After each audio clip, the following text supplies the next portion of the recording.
Today, America is waking up from woke. The suspect behind our national tragedy and the sacrifice of Charlie Kirk has been apprehended.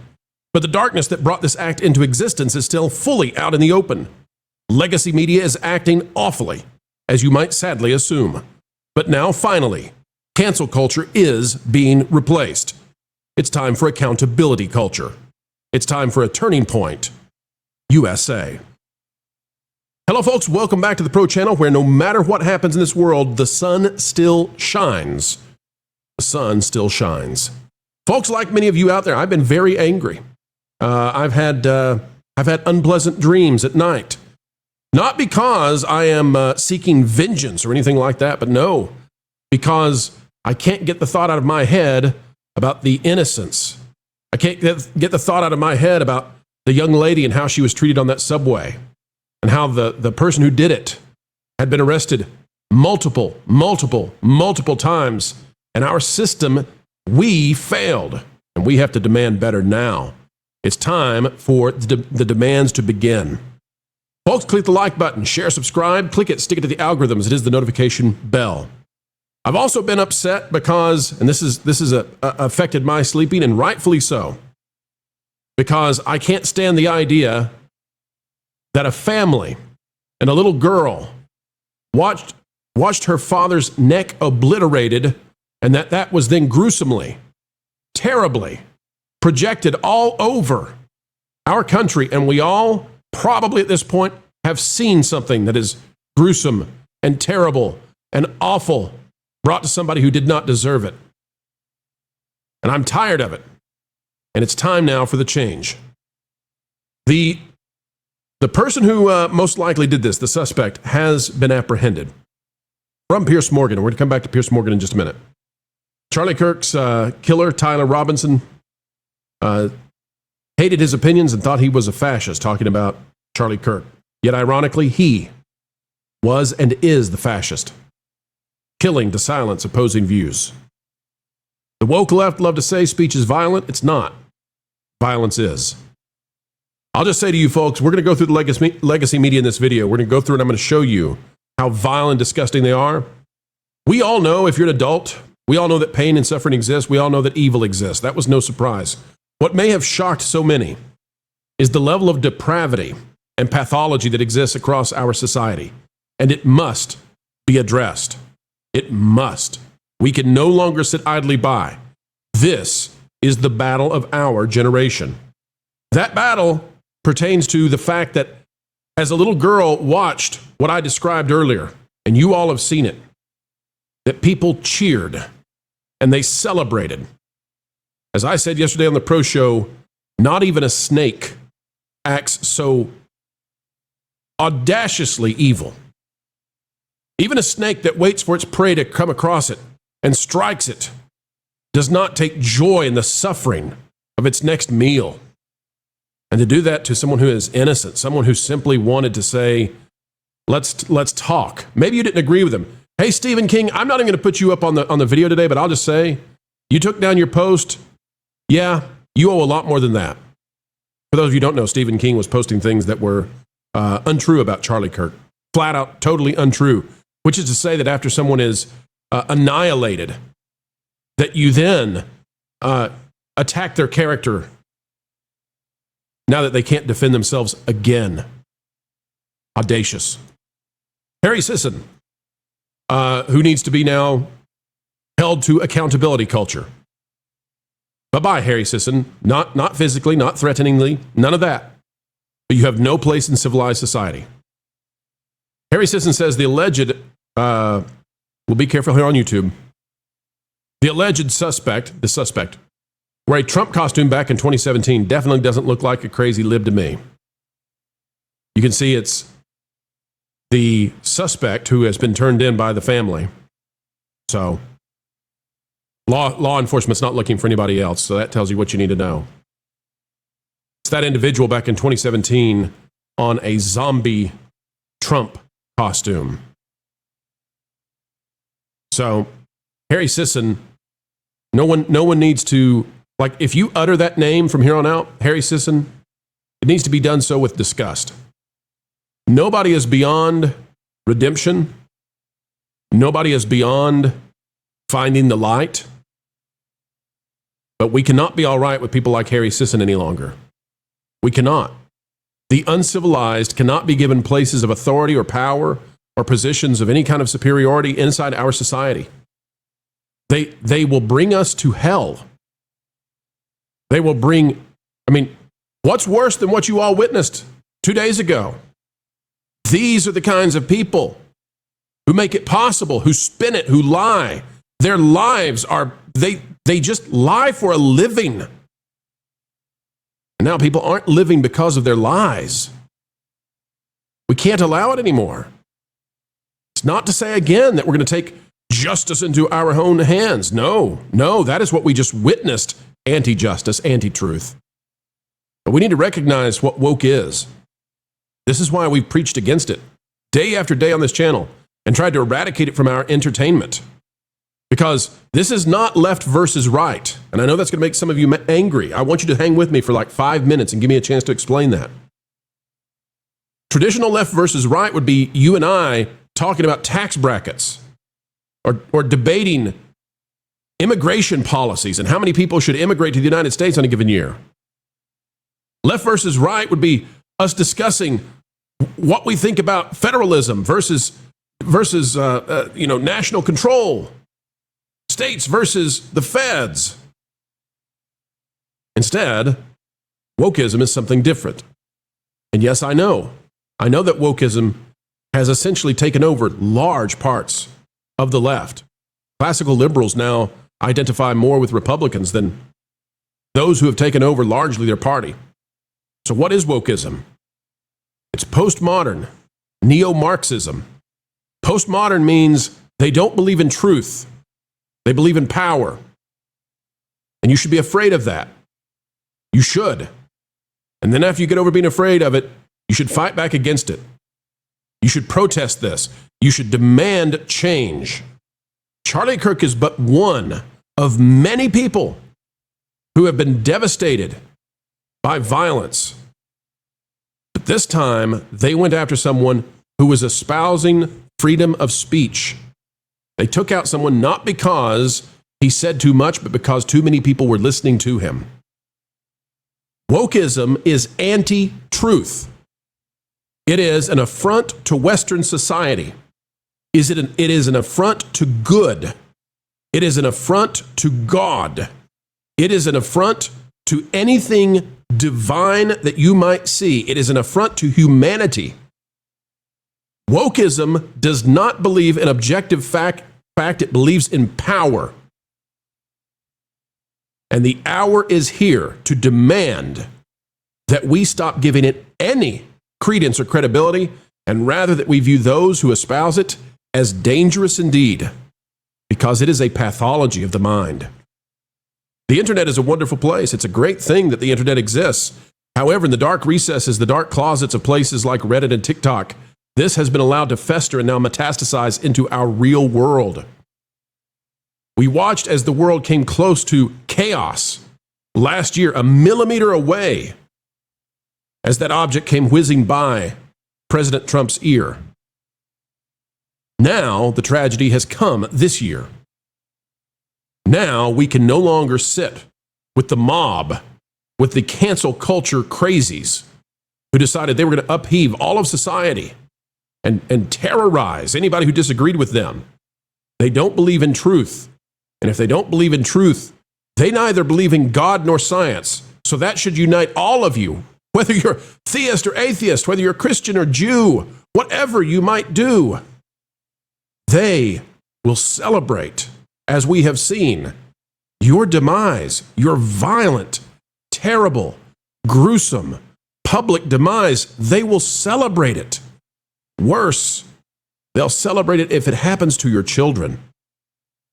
From Rolling Stone today, you'll see here that in 2023, Rolling Stone said, why cancel culture is good for democracy. Evil. Cancel culture is an attempt to banish people for their opinions out of civilized society. And when they were in power, they were all about it. Now, 2025, Rolling Stone says, People are losing their jobs for criticizing slain free speech advocate. They celebrated. They took joy in the horrific thing that was just brought upon us. They took joy in it. And now Rolling Stone says, no, there should not be accountability. I agree. I'm not for cancel culture, but I am for accountability culture. And they've gone too far. Kevin Dalton, you all may have seen this clip from TMZ. I'll play it in just a minute. And it's going to be another video we've got coming out. Because we're going to compare and contrast the right kinds of reactions, but from people like Chris Pratt, who did the right thing, versus TMZ. Kevin Dalton says, for what it's worth, I worked at TMZ for a few years. I can say with rare exception, the newsroom was filled with hateful, angry progressives that would without question laugh at Charlie Kirk getting, you know what. Here's the apology that came out with.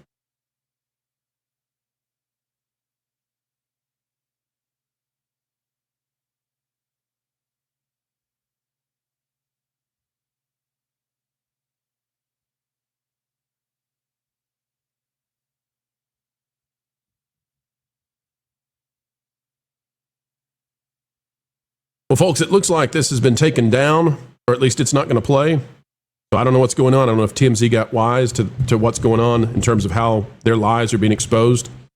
I'll show you, though. It says this might be the car chase. The news anchor clearly announces the death, separate from the car chase. How can they defend those off-screen employees and claim it's unrelated? Yeah, caught them. Here's an even better display. We'll play this for you, too. And Peggy Bolton is the one who did this and clocked it out. So here's the problem, TMZ, as we get ready to play this. The problem for you is not only are you filled with ghouls in your newsroom, and maybe you are too, maybe everybody from top to bottom at TMZ is a ghoul. Ghoul, folks, ghoul. Acting in a way that's less than human. But then you came out and you did a fake apology. You gave a fake excuse. So from here on out, I'm telling everybody in my organization, we don't use TMZ. I don't care if they're the sole reporter on something. Unless there's a total top-to-bottom leadership change, TMZ is done. Welcome to accountability culture. Here on this channel and in my news organizations, we will never use TMZ again because we can't. Unless there's a full leadership change. We can't. We cannot give ghoulish organizations that subscribe to some sort of death cult mentality, we cannot give them any level of prestige. They're anti-human. Oh, I don't need TMZ's cameras. There's nothing I love more than a good investigation, and I'm coming to you guys with the receipts. Exhibit A, the alleged car chase that they were watching. Right there on the banner below, you can see it started in Temple City, and we saw that. Go ahead, Philip. Well, I wanted to let you know that President Trump has said Charlie Kirk has died. So that is the breaking news that we are likely about to have with ABC News. Exhibit B, the giant clocks around their office. Exhibit C, don't worry, you won't have to do the math because I've done it for you. Timestamp time. It is 1:07 and 15 seconds in the afternoon with the timestamp on their video of 3 hours, 42 minutes and 5 seconds. Now, we don't have to get into the math. I'll just tell you, it's clear as day. It's clear as day. TMZ is an awful organization. Rolling Stone is a depraved organization. And we're going to continue to go through the organizations. It is time. I want to call out right now. Listen, I don't normally do this. We have had people as high up as like the chief financial officer for Disney, Hugh Johnston. We've had them follow our accounts. Like some of the top people follow us, right? Here's the deal. I'm calling out to you right now and I'm saying, clean house. And I mean it. Clean house. This is one of those rare times. I'm not talking to the audience. I'm not pontificating. I'm not bloviating. I'm not trying to aggrandize anything right here. I'm speaking directly. If you're a corporate leader, clean house. I don't care what the economic damage is to you in the near term. The long term is impossibly damaging to have people hired and working for you who are insane and who believe depraved things. Let me go to Grums on this. Grums is Mark Kern. He's one of the most important figures in all of video gaming. He says the left doesn't understand what has happened and is still trying to run the old playbook where they just get to dox, slander, cancel, swat, more. and expect everybody else to just sit there and take it. I'm going to clarify. I don't know. Mark might disagree with me. I would love to have him back on the channel. We can talk about it. As friends, I've got no beef with Mark whatsoever. The way that I would position this is that it's postmodern neo-Marxism. I wouldn't just label everybody in the left. I'm going to be a little bit careful. But it gets squishy, right? Because I do think that leftism is pretty much wokeism. It's a little squishy there. Maybe another day to go through that. He says, now the feeling of the right is if you get to do it and ruin people's lives for 10 years and we just hold back and it leads to this anyways, then we don't care anymore. We'll do it back. I see many accounts and friends who have gone for years, argued for moderation and holding the high ground, simply not care anymore. None will stand in the way of what is about to happen, and a surprising number have had enough and are now all in. I feel, Mark says, we are in dark times, times ignited by you and others of your ilk. He's speaking to Alyssa Mercante, the former editor-in-chief of Kotaku. I'm simultaneously sad and angry and worried, but there's nothing I can say or do or anyone else that can stop what you have created. And honestly, after all of your and your buddies' unhinged attacks and threats and hammer gifts on myself and others over the years, I've stopped giving a darn too. 90% of the doxing, violence, hate, cancellation has come from the left, and we're tired of pretending it has not. Sadly, Mark is right. Sadly, that's true. They have put out all kinds of claims against Mark. And the goal there, I believe, is to put out claims and to put out the information about people so that the one or two crazies, like legitimately, they'll go out there and take action to give them the information to do so. It's a vicious, dark, and evil system that exists. And it's been used against a number of prominent voices, i.e. voices that are being listened to because they're efficient and probably speaking some degree of truth. Mark's exactly right. And as we watch the video game industry respond in large celebrations regarding this, video game companies, you got to empty it. You got to empty it. You got to empty the house. You got to send these people back to the recesses of society. Yes, they can get redemption. Yes, they can get salvation from this, but they can't be in civilized society when they act worse than if you'd let loose a viper in your office. They take joy in the suffering of innocence. They're not the kind of beast that you want to have amongst you if you have any sense in your head. And if you don't, we're going to bring accountability culture to you too. We're done playing games. We're done. Listen, this stuff about Jimmy Kimmel on every single night and Stephen Colbert coming on, and they have no audience, they have no market, but they spout hatred to a select few, and then they go out and do things. And I don't care if Jimmy Kimmel comes out now and says, "Oh, I'm sorry, this is bad." No. Every single night, day after day after day after day, night after night after night after night, hammering Trump and his supporters and calling them some of the worst historically evil groups in all of humanity. And then act like you're shocked, like your conscience has been shocked at the results of it. You knew what you were doing. You didn't stop what you were doing after last year and what happened. It's depraved. Nobody should take joy from either side in the suffering of others. Nobody. I see it coming largely from one direction. And so does America. There's one way that we make Charlie Kirk's passing not palatable, not okay, but at least meaningful in a way that as his kids grow up, they can say, my dad did that. And that is to take the slogan of his company, Turning Point USA, and do it. Do it. And what do I mean by that? We must change. We must change. We have to stop saying that you're white and I'm black, or you're black and I'm white, and we have to say you're my brother and sister. We have to stop calling the youth among us, the urban youth, we have to stop saying that. We have to say that they're our kids too. No matter what your background, because every one of us must be a neighbor to one another. We have to be good and we have to be kind. And we must go back to the truth with a capital T, I dare say God. But we must go back to recognizing that there is objective reality, and anybody who promotes an idea that they get to determine what is and what is not reality, and they will be the ones to determine everything about how you will address them, that must be addressed now. And that ideology, that perverse pathology, must be put to bed. We as a society can overcome this, but we will overcome it with civility, love, and it must be tough love. It must be the kind of thing that says, what you are doing is wrong, and we will no longer tolerate it. You will not face any kind of suffering like what you celebrated, but you will be sent to the recesses of society, hithermore, because you are not safe to interact with us.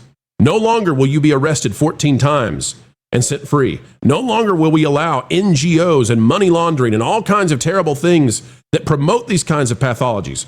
Our government must go after those things. We must shut down the economic systems that prey upon our youth and those who are weakest in mind among us.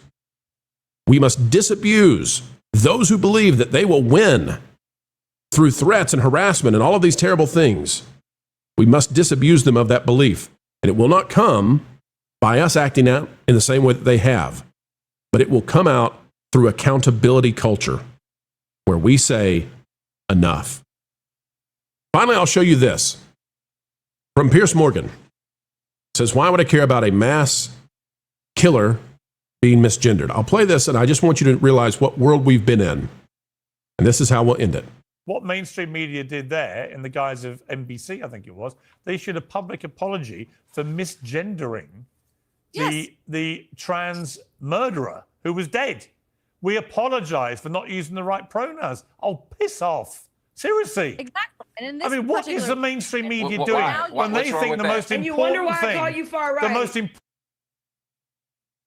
The next time somebody apologizes to someone who is a murderous villain for misgendering, we need to hold them in contempt. Folks, whoever you are out there, whether you're a Christian, whether you're Jewish, whether you're someone who has skepticism in your heart, whatever your background might be, we need to go back to loving one another. And sometimes love is tough.